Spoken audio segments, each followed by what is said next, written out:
As the President Cyril Ramaphosa prepares to deliver SONA 2022, let's cross over live now to Northwest University Potchefstroom campus, where our reporter Sellwane Khakhau is speaking to student leaders from different organizations, including SASCO and the SRC, on some of their expectations. Good to be chatting to the youth ahead of this because, I must say, Sellwane, this is a very, very tough time for the youth. Lack of employment, opportunities are very, very scarce, and I can imagine that this is the one thing that they are hoping to hear from the President. But let's cross over to you and hear what they have to say. Good morning. Very good morning to you, Leanne, and the viewers. Indeed, tough times for young people in our country, especially with regards to employment, like you just mentioned. We are coming to you live from the Northwest University's Potchefstroom campus, and we're here today to speak to the student leaders to hear what some of the challenges that the students at this institution are facing. But firstly, I want us to touch on some of the promises that were made in the previous SONAs that to this day have not been addressed. My first guest is a representative of SASCO here, and his name is Letlogonolo Dire. Letlogonolo, thank you very much for joining us. Firstly, what were some of the promises that were made previously that are still not addressed?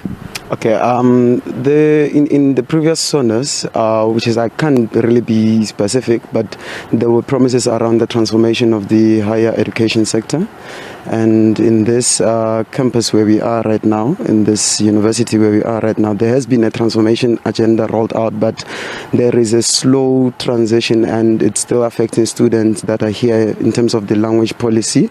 That's why, hence this year as SASCO, we have a theme to position activism at the center towards a single coordinated post-education and training sector. So this will assist, if we have a single coordinated post-education and training sector, it will assist us a lot because of most decisions of institutions will be aligned to what the Council of Higher Education is saying on the question of transformation and other things. We'll be able to deal with the language policy of this particular institution because we're still using interpretation services. Classes are still delivered in Afrikaans, even though there is a general change here and there, but mostly it's still Afrikaans, and it affects the English medium students. So yeah, those are the things that we are expecting that maybe in this SONA address that will come now, the President will maybe touch on the issue of a single coordinated post-education and training sector.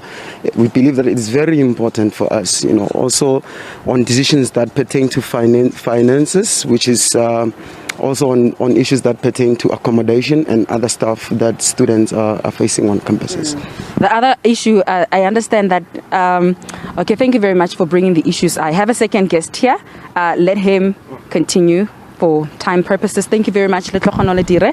My second guest is Nhlanhla Mthombeni, and he represents the SRC here. Mthombeni, thank you very much for joining us. What are some of the promises that you have highlighted that are not being addressed? Okay, no, thank you very much for the opportunity. First of all, we're expecting the President to address the issue of NSFAS funding. I think it is important for the President to invest in the youth of South Africa.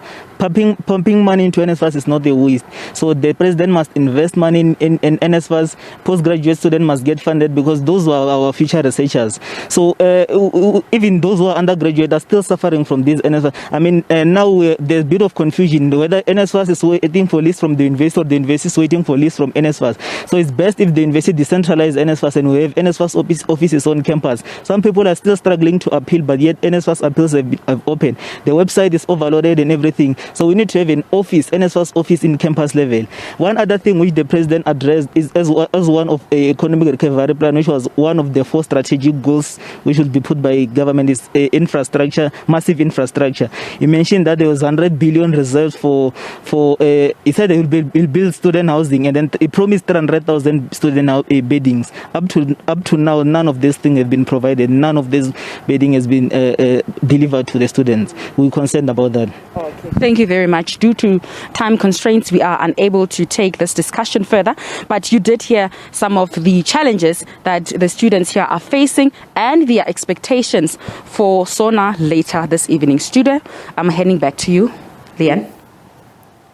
Sellwane, thanks very much. And that was, of course, Sellwane speaking to student leaders from different organizations, including SASCO, ahead of SONA 2022.